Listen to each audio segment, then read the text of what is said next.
Good afternoon दोस्तों, आप सभी को। जैसा कि हम लोग अगली क्लास में इतिहास के बारे में चर्चा कर रहे थे और पढ़ रहे थे, और उसमें हम लोगों ने तत्काल के समय में कुछ प्रमुख राजवंशों के बारे में पढ़ा था, और अंतिम जो राजवंश था जिनके बारे में हम लोगों ने पढ़ा था, जजात मुक्ति वंश।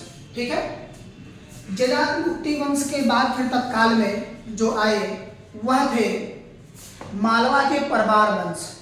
मालवा के परमार वंश। अब इस परमार वंश के बारे में अगर हम चर्चा करते हैं या परमार वंश के जानते हैं उनके बारे में, तो पहले जो इनके राजा थे, यानी कि अगर इनके संस्थापक की बात करते हैं तो वह थे उपेंद्र।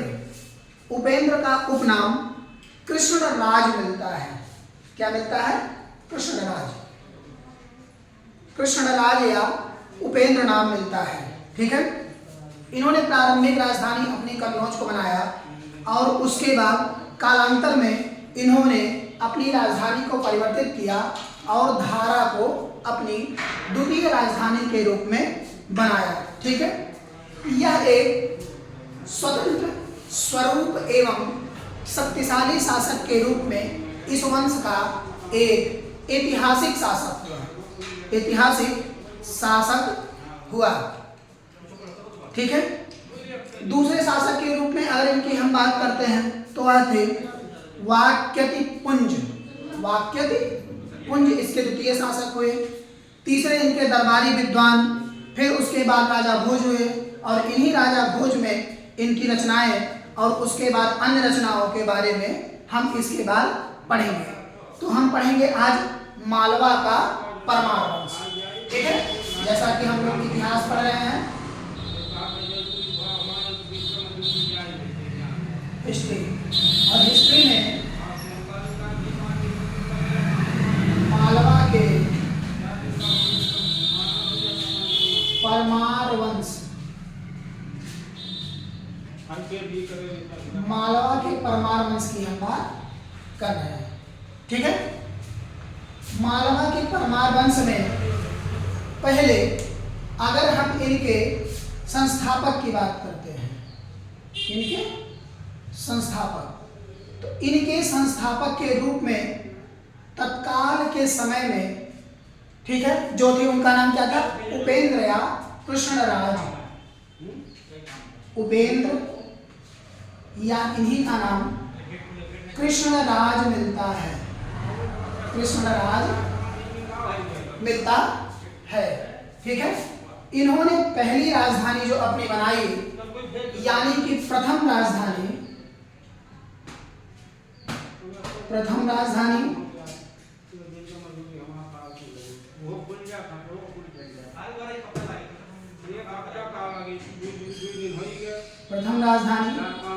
और उसके बाद दूसरी राजधानी, यानी कि सेकेंड राजधानी।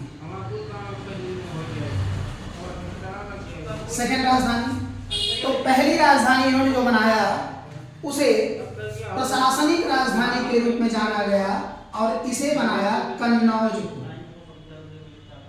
इसे बनाया कन्नौज को, जिसे प्रशासनिक राजधानी कहा। प्रशासनिक राजधानी।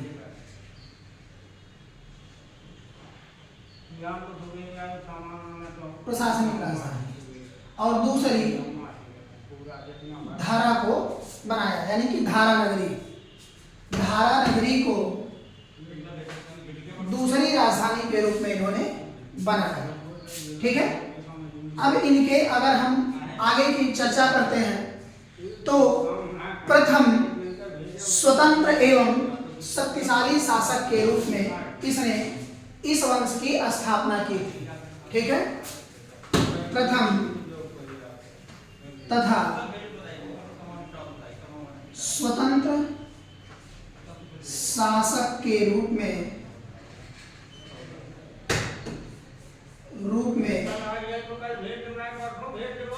राज्य किया, राज्य स्थापित किया। राज्य स्थापित किया। उसके बाद इस वंश के अगले शासक अर्थात दूसरे शासक के रूप में जो आए वह थे वाक्यति पुंज। वाक्यति पुंज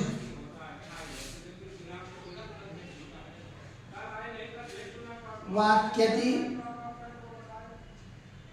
पुंज। और वाक्यति पुंज में पहले जो थे वह थे 997 से 995 ईस्वी। 973 से 995, 973 से 995 एडी अर्थात ईस्वी। ठीक है, एडी अर्थात ईस्वी। ये दूसरे शासक थे इस वंश के, और यह भी बहुत ही एक प्रतापी शासक के रूप में थे जिन्हें जाना जाता है। धरा राजधानी में मुंज सागर नामक झील का निर्माण धरा राजधानी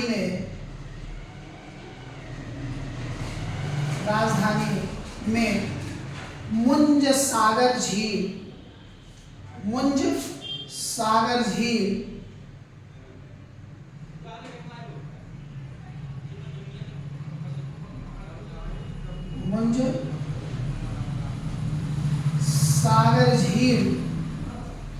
का निर्माण इन्होंने करवाया।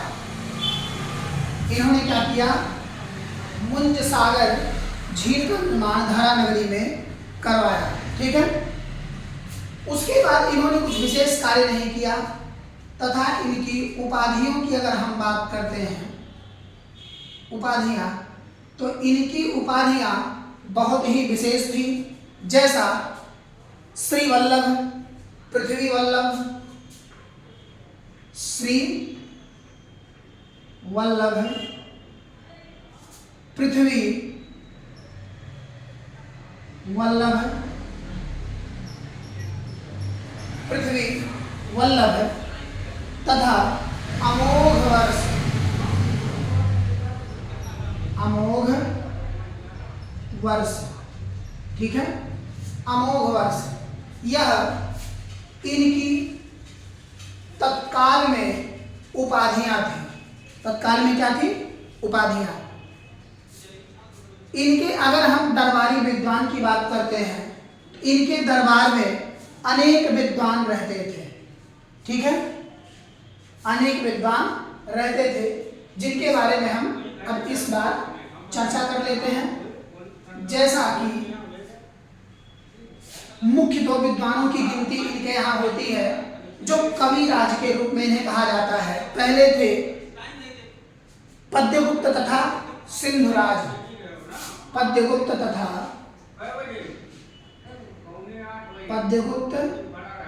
तथा सिंधुराज, सिंधुराज। ये इनके राज दरबारी कवि थे जिन्हें हम राज कवि कहते हैं। क्या कहते हैं? राज कवि। ठीक है, इस राज कवि के बाद धनंजय तथा 10 रूप की रचना इन्होंने किया। धनंजय ने 10 रूप की रचना किया। 10 रूप नामक पुस्तक की रचना की तथा अगले की अगर हम बात करते हैं इसमें तो धनिक और हलायुध, धनिक और तथा हलायुध जैसे विद्वान इनके दरबार में रहते थे। इनके दरबार में रहते थे। अब इसके बाद अगर हम बात करते हैं तो उन राजा के बारे में आप सभी लोग भी जान रहे होंगे, जैसा सब लोगों ने नाम सुना होगा, राजा भोज। ठीक है, तो अब हम बात करेंगे राजा भोज की। राजा भोज और गंगोतेली की कहानी आप लोगों ने सुना भी होगा, इसको नोट कर लीजिए। इसके आगे हम लोग फिर चलते हैं। ठीक है।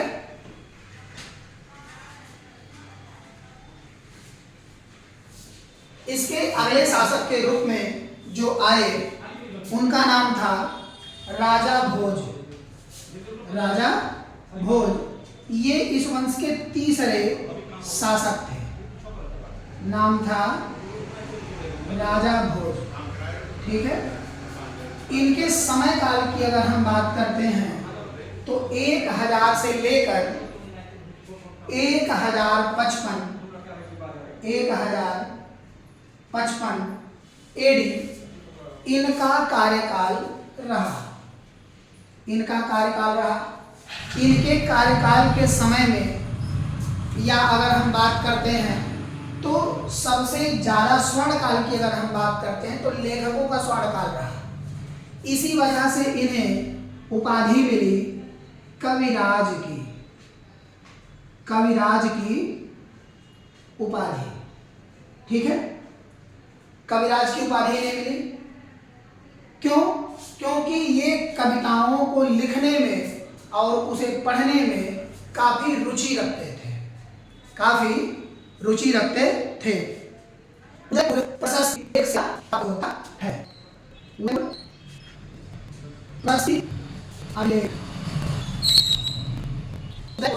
से यह जानकारी प्राप्त होती है।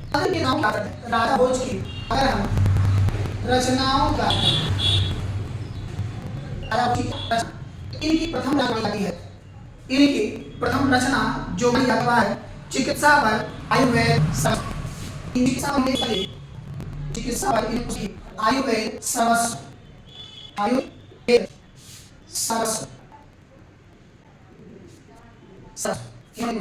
और दूसरी पुस्तक उसका नाम था, देखो अष्टावक्र लिखी गई थी। अष्टावक्र लिखे जाने का उसका समरंगड़ सूत्रधार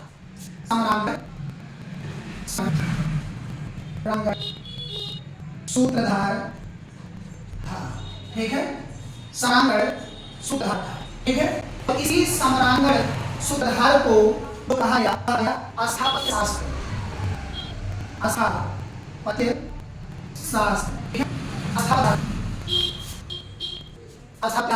अब अभी हम बात रहे हैं जैसे अन्य रचनाओं के बारे में, तो दो सूत्रवृत्ति जिसका नाम था अन्य समय दो सूत्रवृत्ति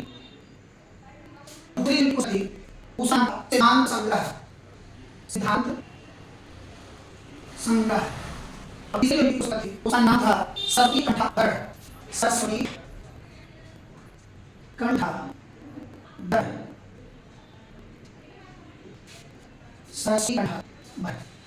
तो यहाँ आपसे समझ आया। तो इसके बाद जब हम अब राजा की चर्चा करते हैं, का प्रयास करते हैं, तो इन्होंने एक नगर को बसाया था। भोजन नाम था उसी भोजन में इन्होंने उस तालाब का निर्माण कराया था, ठीक है। तो इन्होंने किस नाम नगर था? भोजपुर नामक नगर। तो नगर जो इन्होंने बनाया उसका नाम था भोजपुर, ठीक है। भोजपुर नामक नगर। और इसी नगर में इन्होंने तालाब बनाया जिसका भोजसर तालाब, भोजसर तालाब का निर्माण कर, ठीक है। भोजसर तालाब का निर्माण करवाया।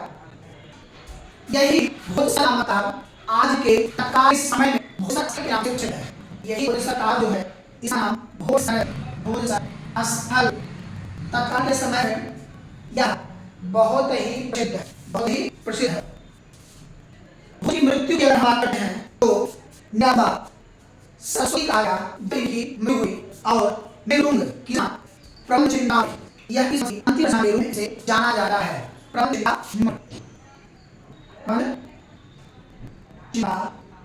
और प्रबंध जिस रचना थी यानी कि जिन्होंने लिखा उसका नाम था मेरुतुंग।